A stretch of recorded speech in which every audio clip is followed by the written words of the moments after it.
Beloved students of class 11, today we will calculate arithmetic mean from continuous series.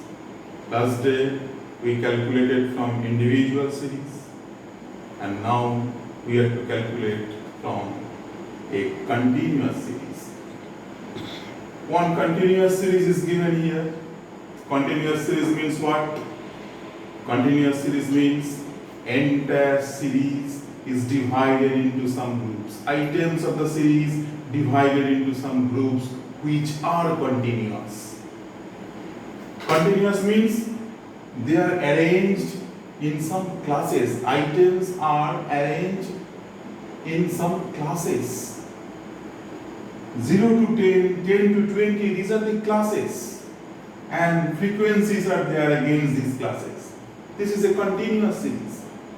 Now here the class is 0 to 10 and the next class is 10 to 20. So upper limit of a class becoming the lower limit of the next class. Now a confusion arises. If 10 is the upper limit of this class, again 10 is the lower limit of the next class, in which class 10 will be included? Always keep in mind, if we face a continuous series like this, where upper limit of a class becomes the lower limit of the next class, then upper limit is not included in that particular class. Upper limit is excluded, and that type of continuous series is called exclusive continuous series. So we are working with an exclusive continuous series.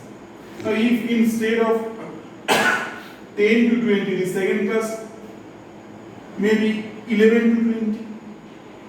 After 0 to 10, second class maybe 11 to 20.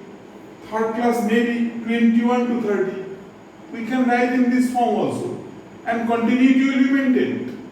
And in that case, upper limit is 10 and next lower limit will be 11. So upper limit and lower limit of the next class is different. So upper limit can be included in that particular class.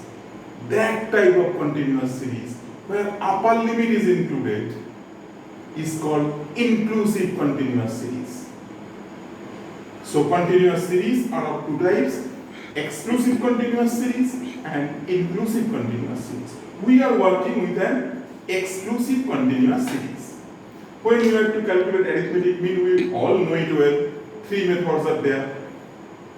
Direct method, first we will use direct method. Shortcut method means deviation method and step deviation method. So when we are to calculate arithmetic mean by direct method, our formula is fx summation fx by summation f. Where is x here? You are given class and frequency. Where from will you get x? Mid values of this series will become the x. Will become the x variable here. How will you calculate mid values? Lower limit plus upper limit divided by 2 will give you the mid values. 0 is the lower limit, 10 is the upper limit, 0 plus 10, 10 divided by 2, it will become 5. So 5 is the mid value of this series. In same way, 10 is the lower limit, 20 is the upper limit, 10 plus 20, 30 divided by 2, 15 is the mid value. So these are the mid values against every class. And this is our x variable. According to our formula, you have to calculate fx. So we will calculate fx now. Frequency multiplied by value of the variable. 1 into 5. 5. 15 into 2. 30. 25 into 3. 75. 35 into 2. 70. And 45 into 1. 45. This is fx. Take the total. You need summation fx. So take the total.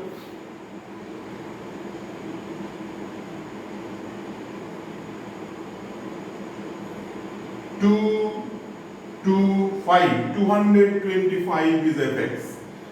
Also, according to your formula, you need summation of f, sum of the frequencies. Frequency 2, 1, 3, 3, 6, 2, 8, 1, 9. Sum of the frequency is 9. Now use it in your formula. fx is 225. Summation f 9.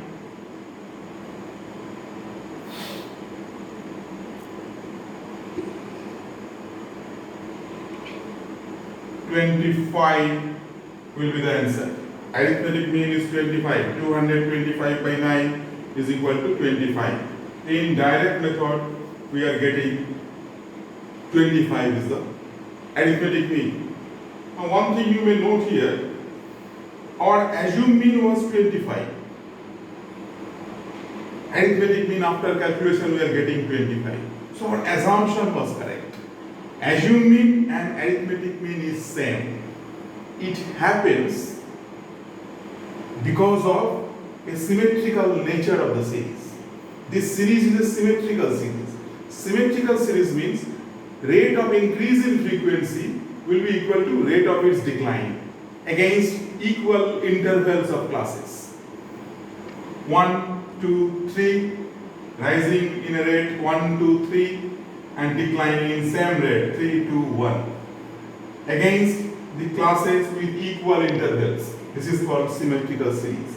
If rate of increase in frequency is equal to rate of decline in frequencies against equal intervals of the classes, that is called a symmetrical series.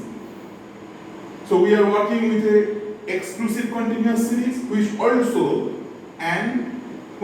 a symmetrical series. Now come to deviation method.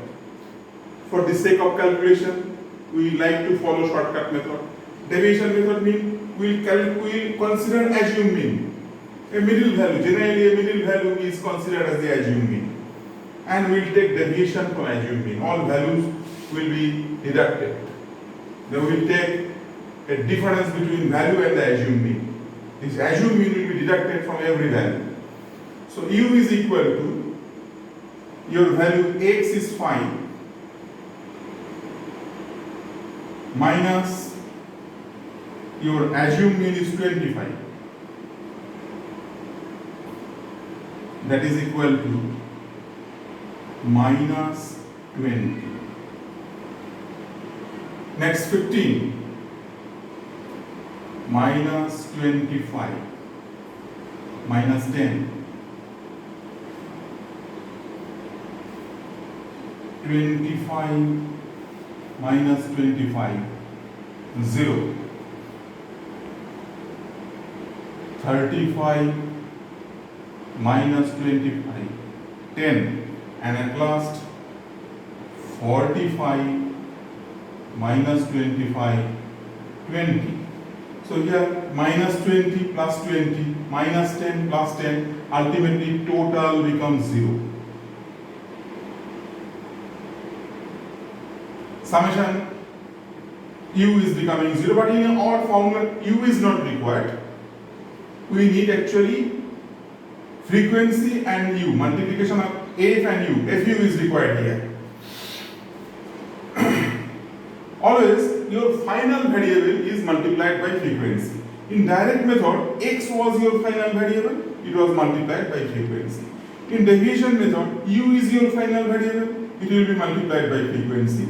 So this is your frequency 1 and u is minus 20, it will minus 20 into 1 minus 20. 2 into 30.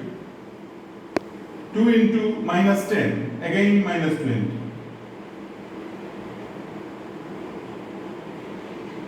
3 into 0, 0. 2 into 10, 20. 1 into 20, 20. So again, minus 20 means minus 40. 20 plus 20, 40, the total will be 0. We need the summation of fu, summation of u need not be calculated here. Now you can use your formula. In deviation method, summation fu by summation f plus a. Summation fu has become 0 by summation f 9 plus assume mean 25. So 0 plus 25, answer is 25. Same will be the answer. In direct method, answer was 25. In deviation method also, answer is 25. I told you, after taking deviation from assume mean, if you see the u variable can be further reduced. Here u variable is minus 20, 10, 0, 10, 20. See, these can be further reduced dividing by the common factor. Here all values are divisible by 10. 10 is the common factor here, highest common factor by which I can divide all values. It will be further reduced. And when you divide by the common factor, that is called step deviation method. So for step deviation method, when u variable is further reduced, we will get a new variable, say v variable.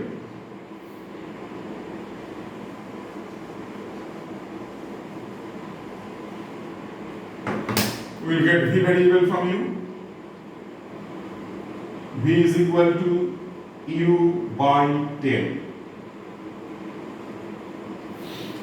Minus 20 by 10, minus 2, minus 1, 0, 1, 2. Final variable must be multiplied by frequency.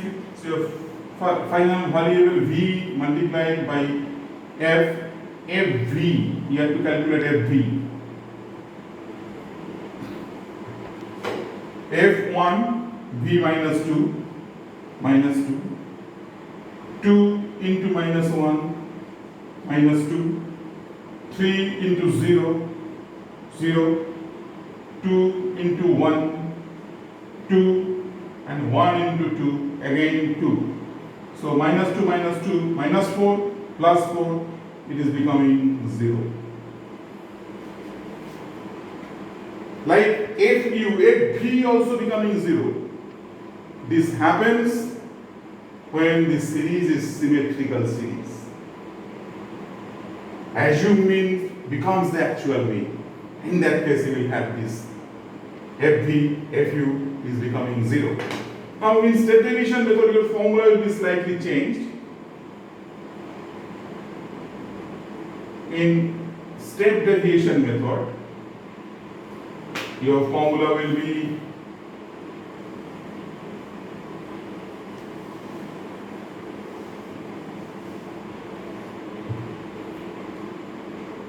summation fv by summation f into common factor plus a. fv is equal to 0, summation f is 9, common factor 10 plus assume mean is 25. 0 multiplied by anything 0, ultimately answer is 25. So again, when we are following step deviation method, formula is summation fv by summation f into common factor plus assume mean, answer becoming same 25. So what I told last day, again I am repeating it. We are getting 3 important characteristics of arithmetic mean. Number 1, when we calculate arithmetic mean, we need all observations. It is based on all observations. Number 1. Number 2, whatever be the method applied, answer is same. So it is rigidly defined. Number 3, it can be treated algebraically. If this is the equation of the formula, x bar is equal to summation fx by summation a. Among these 3, if any 2 is known to you, you can find the other. Algebra can be applied. It can be treated algebraically. As because all these are the good characteristics of arithmetic mean is considered as a good measure of central tendency. So we have calculated arithmetic mean from a continuous series, which is exclusive continuous series, also a symmetrical continuous series. This much today. We will continue.